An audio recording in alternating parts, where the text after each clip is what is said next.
Are we good to go? Are we good, Ann? Yeah, we're good to go. Thank you. I'll call the meeting to order. Good evening, everyone. Tonight we are meeting at Highline Hall. Members of the public who wish to speak at a Planning and Development Committee meeting are invited to register with the clerk's office in advance. These meetings are public meetings as required under the Planning Act and will deal with the planning applications listed on the agenda. Tonight's agenda lists all the items before the committee for consideration. Copies of the agenda have been posted on our website. The recommended motions on tonight's agenda are shown in bold. Tonight's meeting is being live streamed and any participation in the meeting proceedings will become part of the public record. The recording from the meeting will be published on the county's website immediately and can be viewed by selecting the live stream tab on the bottom right of the county's homepage at thecounty.ca. Personal information collected as a result of this public meeting is collected under the authority of the Planning Act and will be used to assist in making decisions on these matters. For each item listed on the agenda under section 4, I will ask whether staff, applicant, or agent and member of the public or council has a question or concern regarding the item. If there are no concerns or questions from anyone, I will order the matter and recommendations to be added to section 5 consent agenda items for consideration. Under section 5, I will call for a motion to approve all items and any associated recommendations as a single motion. The minutes from this meeting shall report matters approved as part of the consent agenda. If there are concerns or questions from staff, applicant, or agent, member of council, or member of the public has registered to speak, the item is and its recommendations will be moved to section 6, items for consideration. Under section 6, the committee will hear these comments where each item will be discussed and voted on individually. The Planning and Development Committee will make a recommendation to approve with conditions or to deny a planning application. Council has the final say on the applications. All bylaws on this agenda will be enacted at the next available council meeting. Following council's decision, notice will be circulated in accordance with the Planning Act. If a person or public body would otherwise have an ability to appeal the decision of council to the Ontario Land Tribunal, but the person or public body does not make oral submissions at a public meeting or make written submissions to the municipal clerk before the bylaw is passed, the person or public body is not entitled to appeal the decision.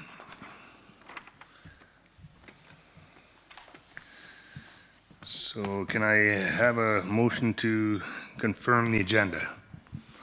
Councillor Prinzen and Councillor St. Jean. Thank you, Mr. Chair. It's a Prinzen St. Jean motion that the agenda for the Planning and Development Committee meeting of April 19, 2023 be confirmed. All in favor? Opposed? That's carried. Disclosure of pecuniary interest in the general nature thereof. Seeing none. So that moves us to number 4. Can I have a mover for that one? Councillor Nyman, so this is the consent agenda at this point. So you just have to ask whether anyone has any comments for item 4.1. Yes, thank you. So does staff have any comments for 4.1? No? Agents or applicants?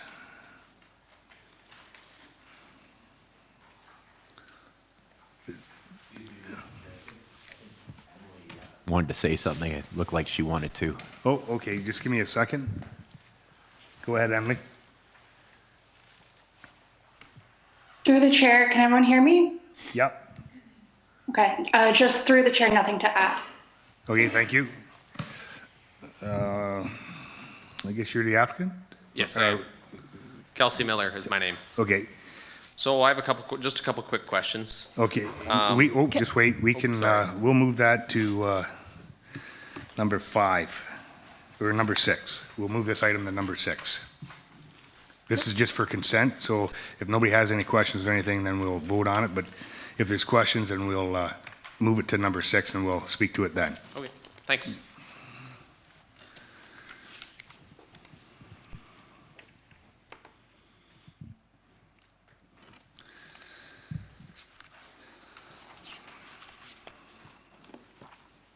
So that moves us to 4.2, and this is the Pleasant Bay Bible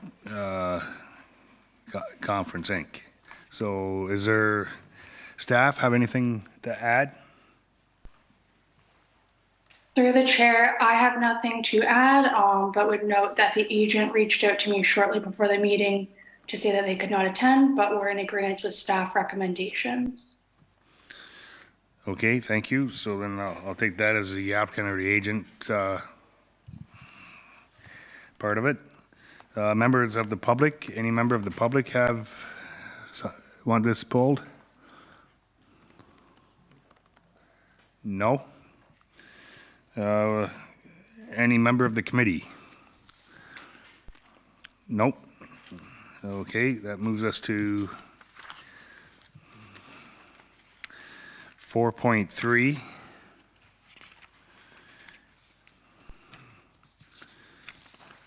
And is staff, do you have anything to add? Through the chair, I have nothing to add. Thank you. Agent or applicant? This is the temporary use food trucks on Wellington Rotary Beach. So Nyman, it's Staff, yeah. a municipal Sorry, yep. initiated. Members of the public, is there any member of the public that wants to speak on this? Nope. And anybody, any member of the committee want to speak on it? Nope. Okay. So that moves us to 4.4, and I have 2 people that want to speak on it, and so we'll move 4.4 and 4.1 to section 6. So that will move us to number 5, the consent agenda, which would be 4.2 and 4.3. Councillor Prinzen and Councillor St. Jean. It's a Prince and St. Jean motion that items on tonight's agenda being 4.2 and 4.3 be approved by unanimous consent. All in favor? Opposed? It's carried. So that will move us to number 6, which is 4.1, and I don't believe staff had anything to add. So can I have somebody put this on the floor? Councillor Hirsch and Councillor Brander Horst. Mr. Chair, may I interrupt? Can we get Kelsey to speak to the proposal before we put the motion on the floor? Yep, okay, sure. Yeah, Kelsey, state your name. My name is Kelsey Miller, and I just have 2 quick questions. So the parcel that I'm trying to sever is actually, it has a house on it already? Yeah, sorry, I missed that. So the parcel I'm trying to sever has a house on it already. It's a structure that's already there. And then just in a couple of the points that I'm reading over is the prior to point 5, prior to endorsing of the deed of the severed lots, lot grading and drainage plan on the severed and retaining lot. Because it's already a house, I wondered, do I need that because it is already a house there and it's already has drainage? Or do I need the surveyor, when I have the surveyor survey it, just to point out where the water's going to flow? Okay. Or is that on every lot, or is it just on? Well, if you want to just go through the other comments there. Oh, yep. No, of course. And then my other point is for point 7. The owner applies for and obtains an entrance permit, and a civic address. It already has an entrance and a civic address.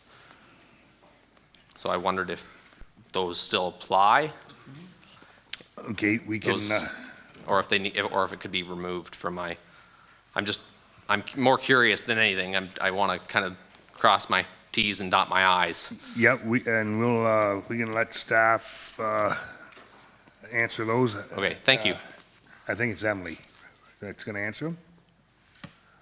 Yes, through the chair, regarding the drainage plan, that is something that we request as a standard condition for a severance, given that we are looking to create a new lot, reconfigure the lot lines. We just want to make sure that there's not going to be water conveyed from one property to another, which wouldn't be a legal drainage outlet. And regarding the entrance permit, once again, this is just a standard condition that we would have for the retained lot to ensure that access can be provided, that a farm number, if needed, will be established for the retained lands. So just to be clear then, so for number 7, the applicant just has to get an entrance permit for the severed part. Or the retained lot. Through the chair, I'm just going to have a quick peek at the wording of that condition.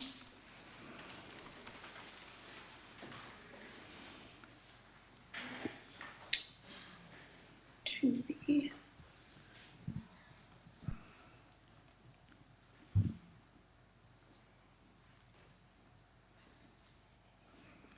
So I would say that if the existing entrance for the severed is already legal and has been approved, then that would be kind of a redundant condition. If it were determined that for whatever reason the entrance weren't done legally, a new entrance were needed, then that's when that condition would come into effect. But likely that an entrance would just be needed for the retained. Okay, thank you. You very good with much. that? Okay. Yeah, no, I appreciate that. Thank Okay. you. That's it? Okay. Thank you. Yep, thank you. Well, did anybody have any questions for Kelsey? No? Thank you. Mover and a seconder for this before committee ask questions? Ann?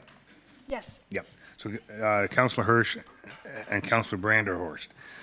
Thank you, Mr. Chair. This is a Hirsch-Branderhorst motion that report DS 18-2023 Development Services dated April 19th, 2023 regarding consent file number B38-22 and zoning bylaw amendment file number Z40-22 be received.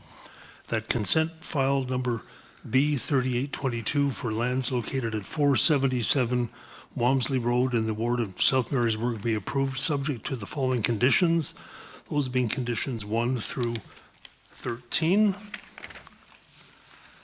and that zoning file number Z4022 for lands located at 477 Walmsley Road in the ward of South Marysburgh be approved. Thank you. Is there any questions? Councillor McNaughton. So can I just follow up on that question about the drainage for the severed lot? Because we've got two clauses that relate to drainage, one that says the plan has to be created essentially, and one that essentially says it simply needs to be reviewed because it is, as the proponent pointed out, it's already a developed lot. Is it, and nothing at this time? I mean, it might in the future change, but is clause 5 truly required? Emily? Through the chair, once again, I would reiterate that this is a standard clause. Perhaps the properties are not going to be redeveloped, but it's something that we are reviewing right now and making a decision about.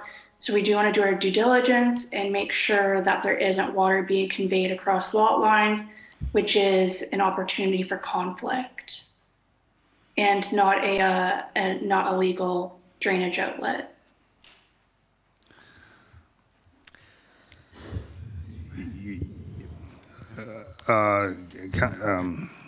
Michael? Yep, through you, Mr. Chair, to add a little bit of more information, we currently don't have a drainage bylaw that governs how water is kept on parcels of land or managed on parcels of land. Typically, we do that through a site plan or a subdivision application. Since we don't have that bylaw available to us, this is a way to deal with the drainage and water, conveyance of water across properties, or to ensure that water does not cross properties in absence of a drainage bylaw. Okay. Okay. Good. Councillor St. Jean? Thank you, Mr. Chair. Maybe this would help everybody. I direct you to page 15 of the document of tonight's agenda under consultation to date. Development Services Engineering Division noted that while the official plan classifies Walmsley Road as a local road, and I'll go on, there are no ditches along Walmsley Road. A grading and drainage plan will further define drainage paths. So I think staff kind of covered it in the consultation. And I hope that helps the applicant to understand the requirement for the drainage plan. You live there, you know what it's like without ditches. Yeah. Is there any other questions? So I have one regarding condition 11. It cites the building code, and this has to do with the septic system.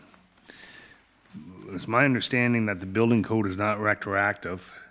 So to ask the applicant if they don't conform with the building code now, they have to move the tile bed, which is 15, septic system is $15,000 to $20,000. I'm just not so sure that this is a condition that can be put in there because the building code is not retroactive. So I guess the question would be, how old is the house and the septic system? And if it met the building code at that time, then it would, the only way it can be changed is if a permit is taken out to do any work on that tile bed. So I'm just wondering. Through the chair, if I can just bring up this condition.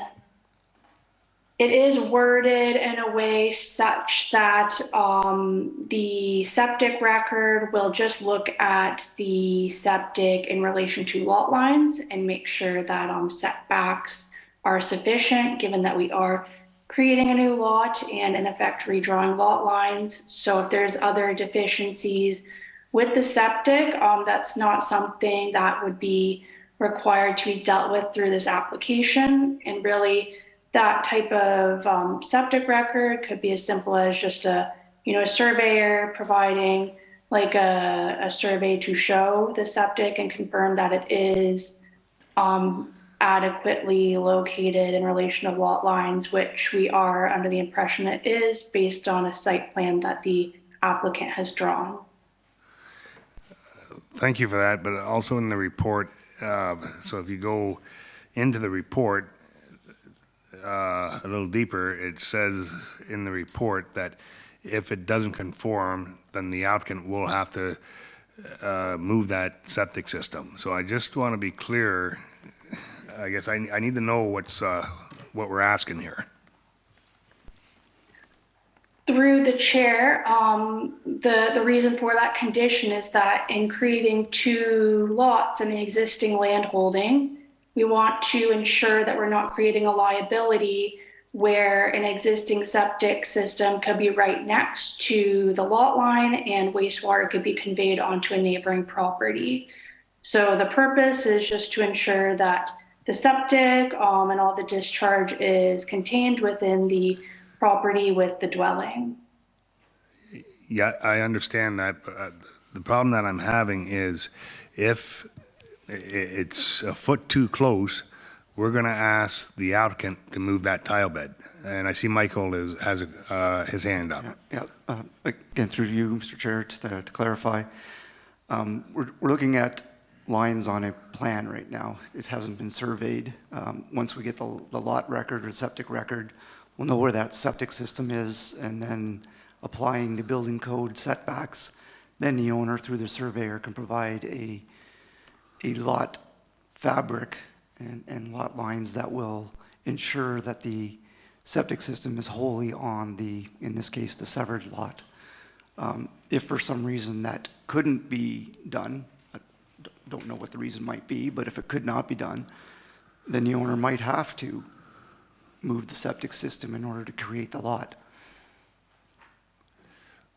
So that's why we're asking for the record. Okay, Show us where the septic system is, show us that you meet the setbacks. If we have to move the lot lines, it's just lines on a plan right now, then we'll do that. But if this is the configuration you want, or we can't move the lot lines, then your only other recourse is to move the septic system. I understand that's a cost, but that's the cost of having the severance possibly. okay. Is there any other questions? Councillor Harrison. So are you saying he would have to hire a surveyor to establish that? Well, I don't know what the record says, so the record might show perfectly where it is, but sometimes those records are pretty sketchy, from my understanding.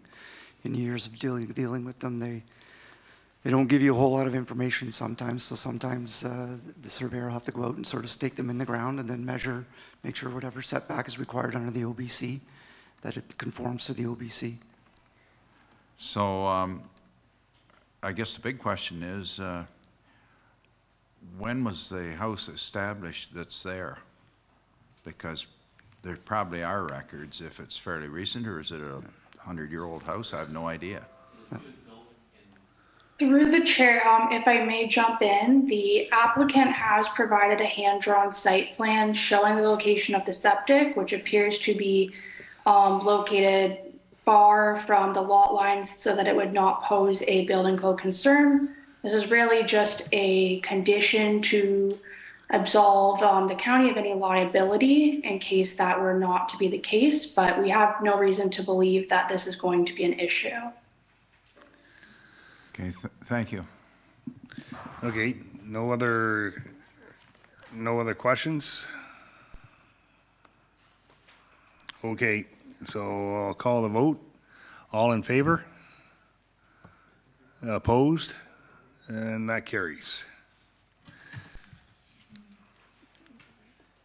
So that takes us to 4.4. Staff, is there any other comments?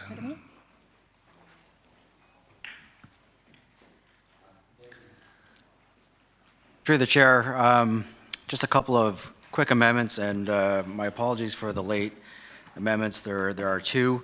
The first one is a friendly amendment that was circulated yesterday, and it's an amendment to the zoning bylaw, which is in front of us for consideration.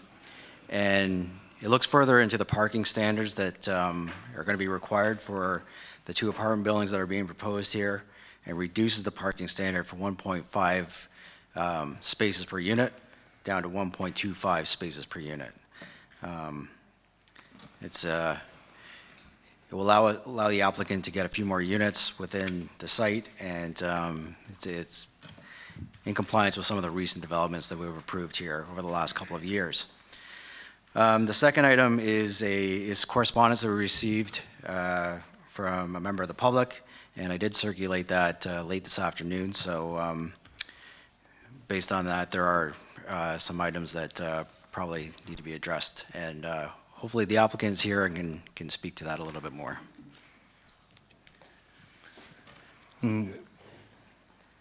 Is there any Any Yeah. Questions for Matt? Yeah, any questions for Matt? Seeing none. Okay. Thanks, Matt. So is there agent or applicant here? Good evening, Mr. Chairman. It's Ryan Gooder. I'm attending virtually. Hopefully you can hear my audio clearly enough in the chambers there. Yeah, so Ryan, you're speaking on this, so you'll have 10 minutes. Very well. Well, thank you very much, members, for accommodating me. I do have also here, that was also registered, Devin Daniel. He's the owner representative for Land and Rose Developments Limited. I don't believe that I've got a copy of the correspondence from Matt Coffey, as was referenced. I was trying to locate that earlier, but I was aware of some prior inquiries of a member of the public. What I wanted to do is just walk you through briefly, members, with the presentation I see on the screen. If I could have the next slide, perhaps if your kind clerk could call that up, just to provide you with a brief overview. We can proceed to the next slide as well, if you'd be kind enough to do that, please. The lands that are the subject of this application are just about 3 acres in land area, and these lands are immediately adjacent to lands that were the subject of what's referred to historically as the Fields of Wellington development proposal. You can see the lands are situated in an open area, and if we can move to the next slide, to the immediate south is the Millennium Trail, and what you'll observe is that the lands are designated within the urban center under the official plan. If we can go to the next slide as well. Under the secondary plan, neighborhood development area, this was the subject of part of a series of approvals that were granted for the large assembly of lands, and it permits what's contemplated here in terms of residential uses. If we can move to the next slide, you'll see the nature of what's contemplated. On the screen is, if we can just have the full image of the screen, you'll see this is the overall subdivision that was approved previously and is currently now in detailed design work. Block 15 is the highlighted block on the screen, but what I'd like to note is it was previously identified as a stormwater management block and was zoned for that purpose. At the time that this was conceived, it was dealt with on an independent basis from what's occurring to the east, and that necessitated at the time 2 different stormwater management ponds. And so we're now, and what's important to note is you'll see on the screen the zoning bylaw 117/2002 was approved, and it rezoned some of the lands in the area to an R4. And then immediately to the north of this is block 54. It's hard to see the text of that, but if we go to the next slide, what you'll observe is that we're rezoning the lands. You can see this in red from what's open space, and immediately to the north, contiguous to this block, is block 54, and it's subject to an R3 site-specific zone that was previously approved in 2021. And on the other side of the public road, we have another block 55, again, also subject to an R3 site-specific zone. What this application is doing is seeking to simply have this block, which is no longer needed for stormwater management purposes, rezoned to be similar to, in fact, identical to the zoning of the R3 for block 54 that's adjacent to it. And as Matt pointed out, we've provided comments, we provided a plan, which I think is on the next slide, that provides a conceptual outline of what's contemplated in the form of 2 buildings separated by open space, a laneway, circular laneway. The buildings at the present time are set back well from the property lines, and we have a 3-story building on the west side, so left of the screen, separated by some amenity space, parking, and then a 4-story building further to the east fronting on the West Street frontage. So the setbacks and the concerns that that were, as I understand, expressed by a member of the public through Matt Coffey was the notion of this being, concerns about setback and overall density. I would just note that this is the same zoning that exists presently immediately to the north at the top of the screen. And through discussions with staff, there was a suggestion that we seek to provide an apartment format. We looked at providing slight increase to the number of units here in order to optimize and place density where it's closest to the southern end of this development, near the Millennium Trail, which would be accessible to West Street as it continues across further to the south. So this is a development concept. It's not the subject of site plan. We're really just at a zoning stage at this point. But if we move to the next slide, I'd just like to highlight that, once again, the same kind of interface to the existing residences along Consacon Street, which are quite deep lots, in fact, with mature trees in the rear yards, very, very expansive rear yards. The same exact zoning was approved through the previous work in 2021. And certainly this application would allow for that similar zoning to continue, whereas the stormwater management is no longer needed. So I'll move to a couple summary comments here, and obviously we have read the staff report. If we go to the next slide, that would be helpful. Why the R3 zoning? Again, we're supporting a form of development that would allow for increased housing supply, variety. These are intended to be apartment formats, so it'd be certainly the kind of housing type that would give additional variety to this community. And we do believe that it has been placed in a compatible manner and with sufficient setbacks, on-site amenities. The coverage of this particular proposed development is quite low, and we believe that the built form is sensitive to the area that exists and is consistent with, again, the lands to the north that has been previously considered through much public consultation and discussions historically with the community.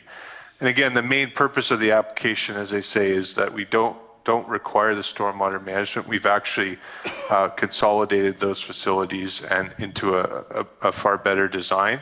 And so we're utilizing this land appropriately for additional housing units. And finally, I would just simply say, with the last slide, I'm here for any questions. We appreciate staff bringing this forward. I've read the staff report and agree with the comments that Matt Coffey articulated and the analysis in the report. And we obviously are here this evening to hear any comments and respond to members and members of the public to the extent anything arises from my presentation or upon members' review and feedback from the public. But we thank you for the opportunity. And once again, thank you for accommodating the virtual attendance as well, Mr. Chair and members. Thanks, Ryan.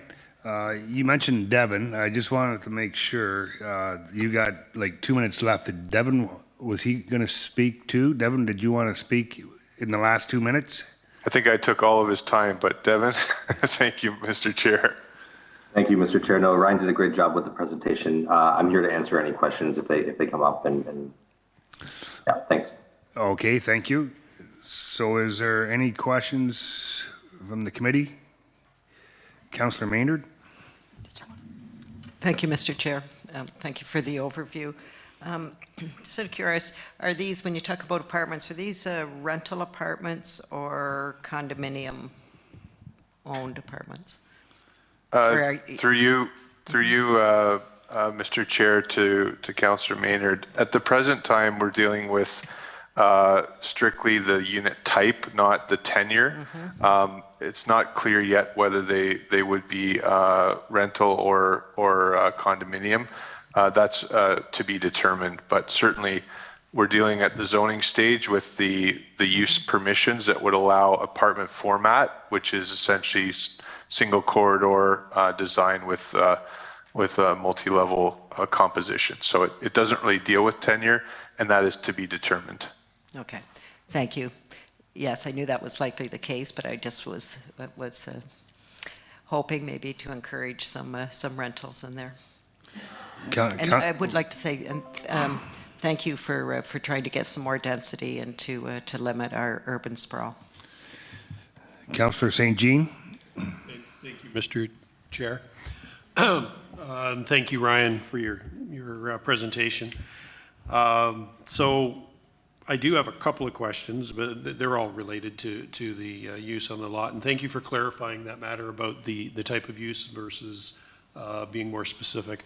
I am encouraged to see that it's 1 and 2 bedrooms, regardless of what their final tenure will be.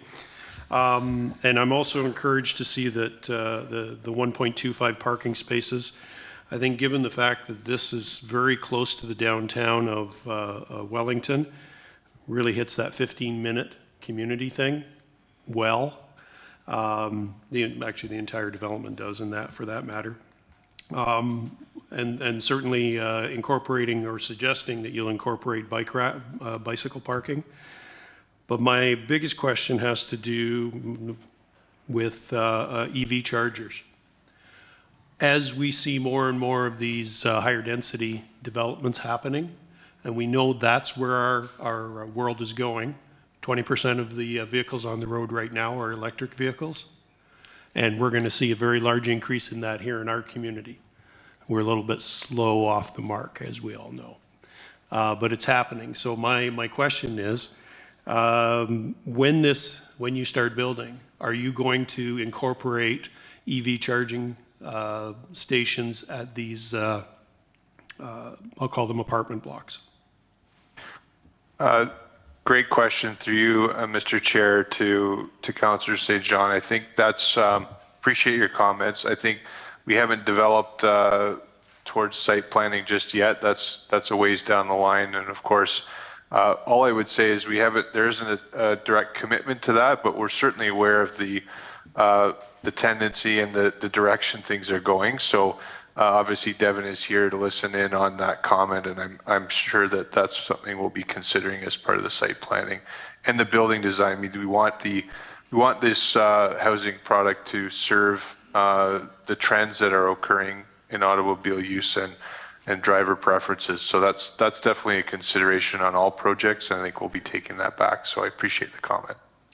Okay, thank you. And as we all know, site plan approval is not our purview Indeed. Anymore. So that's why I raise issues like that, so that they will be seriously considered, and I trust you will. Thank you. Thank you. I can add that in all the recent apartment buildings that we've done, we've at least roughed in.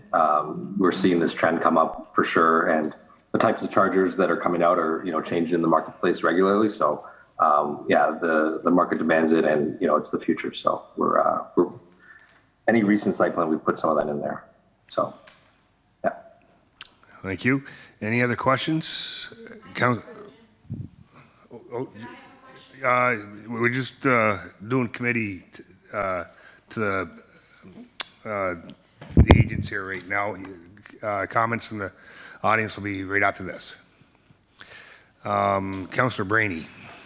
Thank you, Mr. Chair. A question I have for you: the current residents that are on Consacon Street that are going to be backing onto this potential development, what type of landscaping plan have you foreseen to put in place to assist those folks that would obviously you can see what they're looking into now. Is there any plan to put something in place that would maybe be a little more enhanced or aggressive to help accommodate or alleviate any concerns they may have? Through you, Mr. Chair, to the councillor, I think the important thing, which I went probably quickly through, is that the concept sketch provides over 9 meters setback to the building, and the building doesn't occupy the full length of that lot line interface as well. So there's areas where it's strictly going to be open with even greater than 9 meters. There are mature trees that exist in the rear lots of some of those dwellings, but I can tell you that As part of the site plan process, we would put a landscape plan together that would deal with the treatment of fencing and landscaping. And I can say with certainty that in 9 meters as a physical space, you can do quite extensive landscape treatments with mature trees, with low shrubs, a combination thereof. You can have different types of species that would provide screening, in addition to dealing with fence to make sure that the appropriate security is there to protect those residents. And that's something that we expect indeed would come through the site plan materials in recognition of the fact that you do have residences that exist there, and we need to be mindful of that interface. So the details I provided would come through the site plan, and obviously would be reviewed carefully with staff, but the concept in and of itself conceives of that with the setbacks we provided. Good with that? Any other questions? Okay, thank you. There was no more questions, so thanks Ryan and Devin. And we'll move on to members of the public. Do you have any comments? You have to... I live at 71 Pecuniary Street. Yeah, you just have to speak into the mic and give your address and your name. I didn't think I needed a mic. Okay, I'm Margaret McFetrich. I live at 71 Pecuniary Street. I've been there for 23 years and I love it there. Fields of Wellington told us they were going to put a couple of apartment buildings in, which would be probably right behind my property, but they would be low level. Now, I would like to hear from Caitlin how many floors these apartment buildings are going to be. How high are they going to go up? How high of a hedge can you put in to help us here?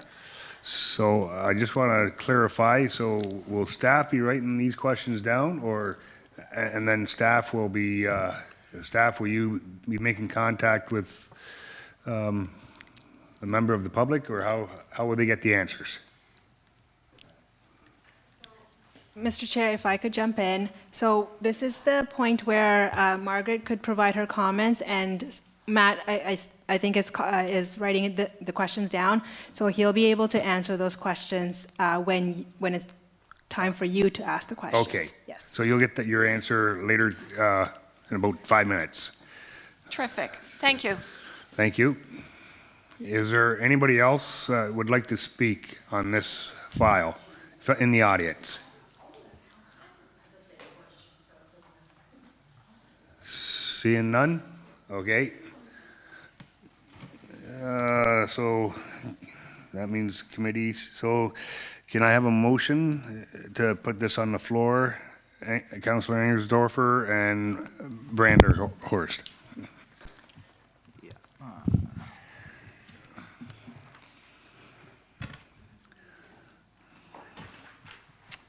It's a an Engersdorfer Branderhorst motion that report DS 22-2023 of Development Services dated April 19th, 2023 regarding zoning bylaw amendment file number Z3322 be received. That zoning amendment file number Z33-22 Land Rose Developments Limited for lands located at Part Lot 198, PL 8 Wellington, Parts 4, 6, 7, 8, and 10, 47R 8196, ST and TWPE 150598, and STWL 4302, Part Lot 197, PL 8 Wellington, Parts 1, 2, and 3, 47R 8196, STWL 4323, and Part 198J, PL 8 Wellington, Parts 9 and 11, 47R 8196, Prince Edward be approved. Thank you. Is there any questions from the committee?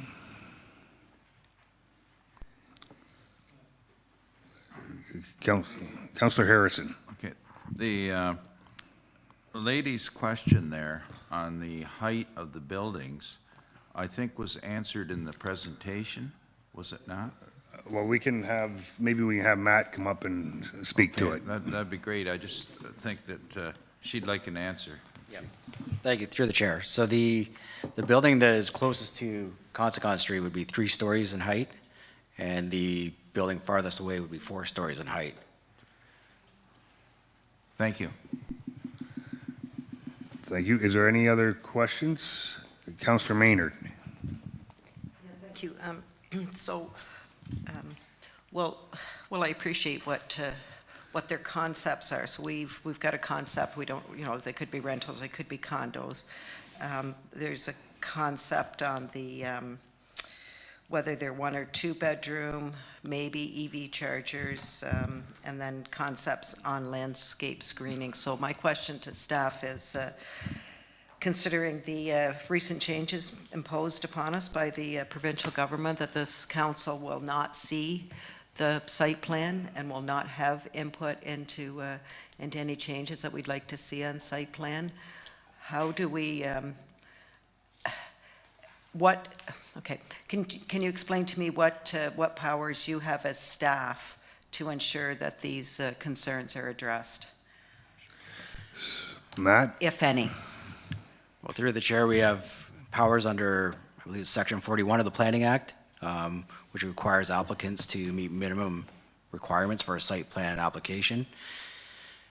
Following that, all applications get circulated internally and externally for comment, and staff have the ability to make comments to the applicant, make suggestions, and ultimately make a recommendation for approval to our director and to the CAO through our delegated authority process. So there are mechanisms to include these items that we've talked about, and including landscaping, EV chargers. These are standard things that we look for and ask for anyway. We received comments last night from the Environmental Advisory Committee, and so we're happy to share those with the developer as well. So there are mechanisms in place to get feedback, and then, of course, to relay those comments back to the developer. Sorry, can I just have a quick follow-up? We'll have Michael, he has his hand up, so we'll let him speak Through first. you, Mr. Chair, just to add, when we do the technical circulation, we also circulate applications in the ward that they're in. So if it's in Wellington here, Councillor Engelsdorfer will be circulated the site plan application. We'll also be placing the site plan application on the portal that we have for planning applications. So there will be the ability to gain comments, and Matt's job and our jobs as planners is to take all of those comments. Some say one thing, some say another thing, and then we kind of have to be the arbiter as to what's the best for this particular project and this particular area, given any particular development. And we try and make the best site work available, whether it's increased setbacks or increased landscaping, access locations, that all comes into play. So that's our job as planners. That's what we're trained for, that's what we've studied for, and that's what we'll do.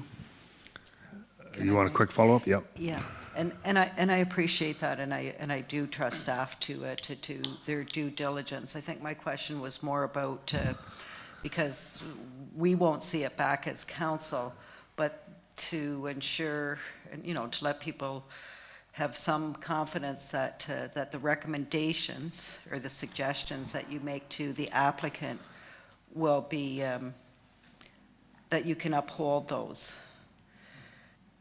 and that they're not merely suggestions, but that they are requirements. I'm just trying to understand because this is one of the first ones, right, where we've gone through the process under, under the new regulations. So we'll let Michael answer Yes. that then. Yes, indeed. I mean, we've heard tonight a number of different items. I mean, the applicant's here, he's heard them. We're in a public forum. There are notes that we have, these meeting notes and our own notes. And we'll make sure that when a site plan comes in, that those items are part of it before we deem an application complete. Okay, Councillor St. Jean. Thank you, Mr. Chair, and thank you, Councillor Maynard. You kind of asked part of one of my questions, but I guess, again, because this is the first major one that we've had to deal with, given all the changes that the provincial government has made, basically taking away a lot of our, I won't say control, but our input, specifically around site plans. I'm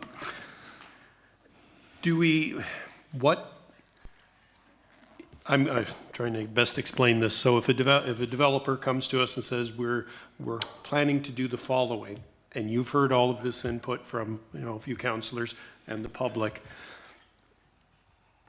do we ultimately have, delegated to you now, do we have really any authority whatsoever to tell them to change their site plan and demand it and make it stick? And I'm asking this question because this is the first one since all of the Planning Act changes. I want clarity, and I believe the public deserves some clarity as well, because this isn't going to be the first one or the last one. So we'll let Matt answer that. Well, through the chair. I mean, every site plan has to be reviewed by staff, and we're not going to recommend a site plan that we're not in agreement with. So we've heard the comments tonight. We'll be making those recommendations as part of a submission review, if you will. Ultimately, staff have to make a recommendation of approval before they can enter into a site plan agreement with the county. So we'll be asking for these things and expecting that they will come to fruition prior to us entering into an agreement. In terms of actual requirements, we don't have a bylaw that says a minimum number of EV parking spaces per residential building. We're not quite at that level yet, but it is a standard ask for site plans these days, not just EVs, but also bicycle parking and landscaping, how buildings are orientated, how parking's orientated. So yes, we'll be putting them through a process, and at the end of it, we hope to be in a position where we can make a recommendation for approval. Ultimately, there are tribunal mechanisms that can come into play if we don't come to an agreement, but we have a pretty good working relationship with this particular developer, and so we're confident that we will get to that point where we have a site plan agreement that we can support. Okay, thank you. Once again, I believe that clarity needs to be made particularly for the public, that you as staff will be doing your due diligence, and you do have a modicum of control over this process to ensure that the community's desires and council's desires are met. Yes. Thank you. Councillor Harrison. Yes, is there an appeal process for the neighbors, so to speak? It's been a while since I looked at that particular section, but I believe that the residents would not have an appeal process under a site plan application. It is limited to a developer-driven appeal. That hardly seems satisfactory. Thank you. Okay, Councillor McNaughton. Along the same line of questioning, what rights do they have to say no? I'm not saying this particular developer, but just in general, with this process, as it's been outlined, we're trying to understand how it's going to work going forward. Will developers be able to say, sorry, you know, there's nothing in your policies that requires us to adhere to this. This is what we're putting forward, and it leaves you without a policy leg to stand on, and we'll see the circulation come to us without some of the requirements potentially. Is that not a possibility? Or can you? Through the chair, what we would fall back on is some of the development standards that we've been working on. Okay. The requirements in the zoning bylaw and the secondary plan, as well as best practices.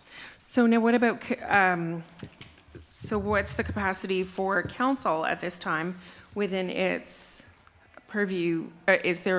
Do we have purview to create conditions on this zoning amendment file? So, sorry, Mr. Chair, by conditions, you mean? Michael? Is that you? Through Mr. Chair, to Councilor McNaughton. By conditions, you mean adding certain components? But we can. You can ask to change the zoning bylaw. We're here to deal with the zoning issues. It has to be related to zoning matters.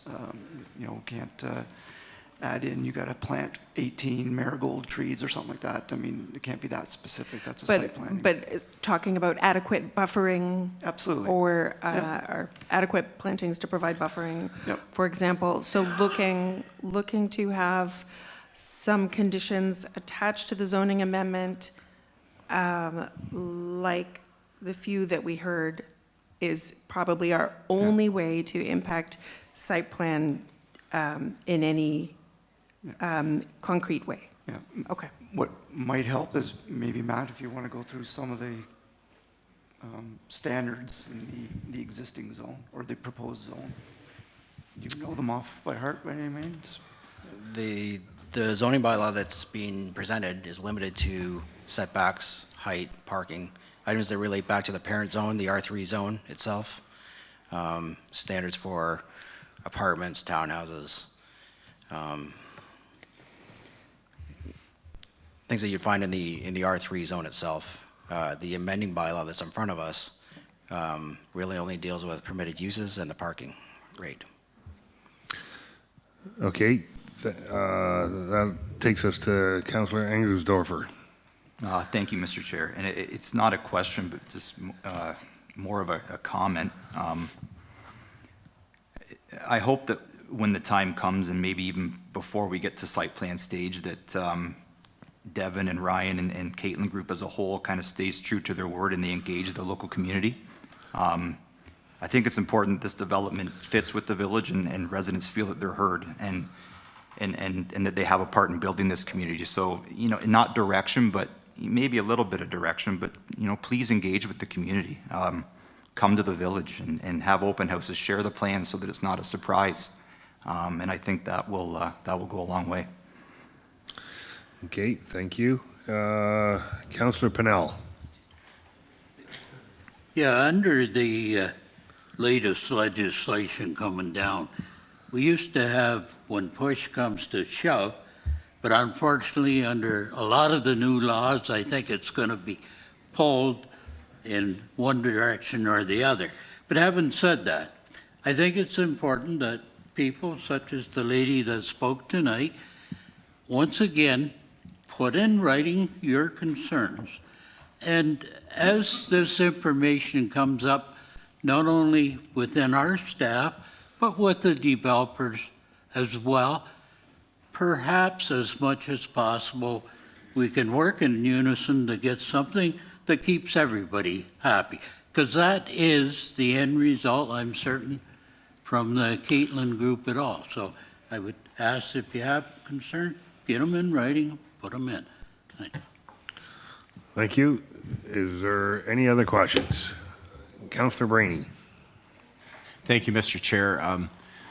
As Councillor St. Jean, a few of us around the table have said, we knew this was going to come. This is the first major one that we've had in front of us. And I think I know how disappointed a lot of us around the table are with this Bill 23.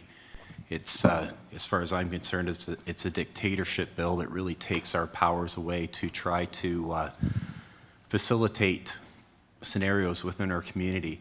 However, I do put a lot of stock and faith in what Councillor Engelsdorfer had to say. Is maybe the way around this for us is to have good community conversations and partner with the developer. As planning has said, they've been good to deal with, and I do want to put some faith into that process because I really think that's the only way that we're going to succeed as a county to try to answer some of the scenarios and questions that many of our residents are going to have with some of these developments moving forward. So let's put some stock into that. I think it's a good way forward, what Councillor Engelsdorfer has offered. I hope everyone follows that directive. So just, I don't know, staff, can you comment on that? If there's a way to facilitate more public engagement with the developer? Through the chair, one thing we could ask is a public meeting as part of the complete application requirements. Okay, so you can just take that, you don't need a motion or anything, just take that as a, okay. Nope, that's good. Any other questions? None? Okay, so I think Matt said there was an amendment to... to the bylaw. Yeah, so we need a motion for that. And I think maybe the clerk might have something there. So, Mr. Chair, is this amendment regarding the parking? Yes. Okay. So, So I got a mover. Can I have a seconder? Councillor Pennell? And then I think the Madam Clerk will read that. absolutely. So the motion would read that the following clauses be added to the draft bylaw, that zoning bylaw 1816-2006 as amended is hereby further amended with the following exception. A, notwithstanding subsection 5.1.1, part 1, 1.25 parking spaces per dwelling unit for apartment dwellings are required for the lands shown as Block 15 on Schedule 1. Everybody good, or did they want to, can you put it up on the screen, please? Just, that might make it easier.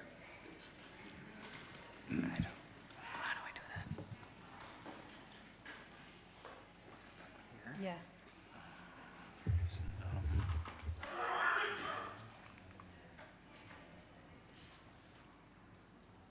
It will take a couple minutes, Mr. Chair. Okay, sure, we'll have a 5-minute break. Okay. Thank you. Well, until they get it done here.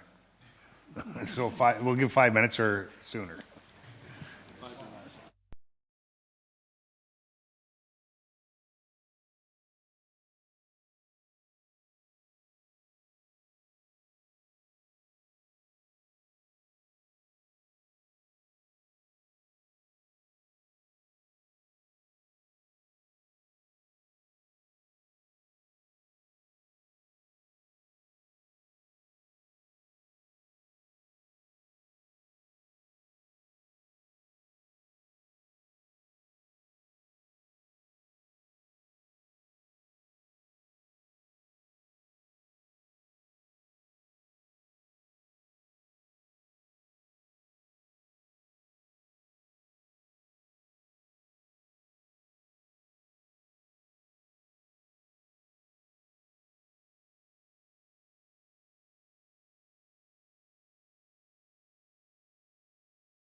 So the motion is up on the screen right now. So we'll give you a second to read it. And then we just need our mover back.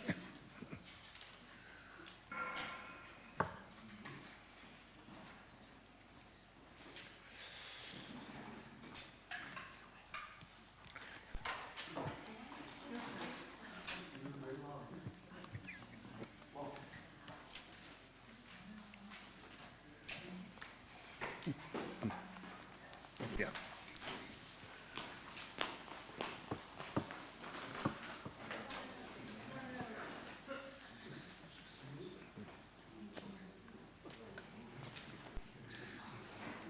Council.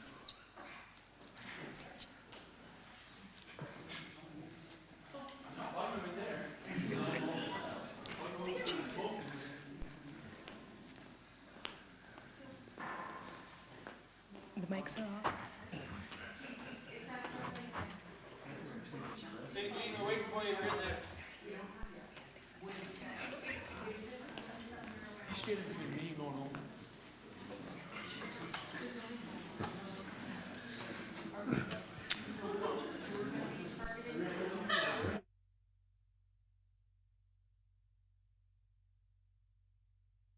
We have our mover, so it's up on the screen. Councillor St. Jean, if you want to read it.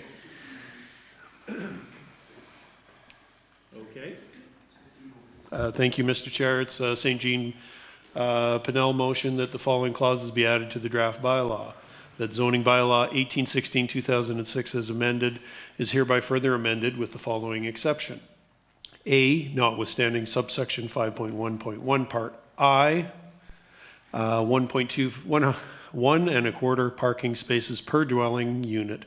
4 apartment dwellings are required for the land shown as block 15 on Schedule 1. Okay, is there any questions? Councillor McNaughton. Yes, just in the odd chance that council is interested in further restricting some of the hardscaped areas, what would be, how many parking spaces would we save if we went down to 1.1 parking spaces per dwelling unit? Which would still allow for a few, for some guest spaces, potentially. So, Michael? I just recently did the math, and we'd be looking at a savings of 12 spaces.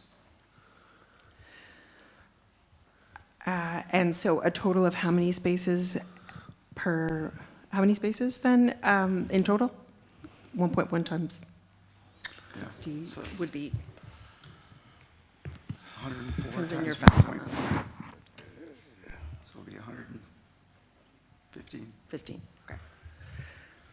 So did you get the answer you're looking for? yeah, I would put that forward as an amendment to the amending motion if, when there's a convenient time to do that. Okay, let's see if there's any other questions first. What, you have a question? Okay, Councillor Maynard. To staff. So that 1.25 parking spaces, is that, are parking spaces determined by the number of bedrooms in an apartment or a unit? Like if that was calculated originally, say on 1 or 2 bedrooms, but, you know, and I'm not saying, but I'm just to, the scenario, if they ended up being 3-bedroom, larger apartment Through the chair, no, buildings. the zoning bylaw is per unit, not. Just per unit, so it Yes. does, it's, yeah, regardless of the size of the Correct. unit. Thank you. Okay, is there any other, oh, Michael, go ahead. Sorry, just for more information from council, another option is to reduce the size of parking spaces. Our parking spaces are 2.6 by 6 or something. Yeah. So could go to a smaller standard, 2.6 by 5.2, which is what I see in some zoning bylaws. A lot of truck drivers in this room. Understand, but that's just another option, is to play with the size of the parking spot as well, if you're looking to increase landscaping. Okay, thank you. So is there any other questions? Nope. So Councillor McNaughton, did you, okay. Last question to you, Councillor St. Jean, and then Councillor McNaughton can make her amending motion. Actually, thank you, Mr. Chair. I would, if with my seconder's support, I would consider changing the motion to 1.1. Save a step here and having an amendment to the amendment. As a seconder, I'm not prepared to do that. I think it's quite fine the way it is. Then we need to have an amendment to the amendment. Okay, so Councillor McNaughton, you got an amending motion, so The amending motion would be to reduce that 1.225 down to 1.1. And the rationale, and it is based on the fact that we are looking at a lot of smaller units, which I think is excellent, but I also think that we can start in anticipation of a zoning bylaw that restricts or that looks at a smaller formula for parking spaces, which I think we'll be seeing next year, that we anticipate that and consider 1.1 for a building like this with a number of smaller or 1 or 2 bedroom units. okay, is there a seconder for that amending motion? Sure. Councillor St. Jean. Okay, any questions on it then? All in favor? I got 5, so that fails. But just to make it official, opposed? We'll just count the opposed. Just to rub it in. Yep, 8, okay, yep. Okay, so that takes us to the motion on the screen then. All in favor?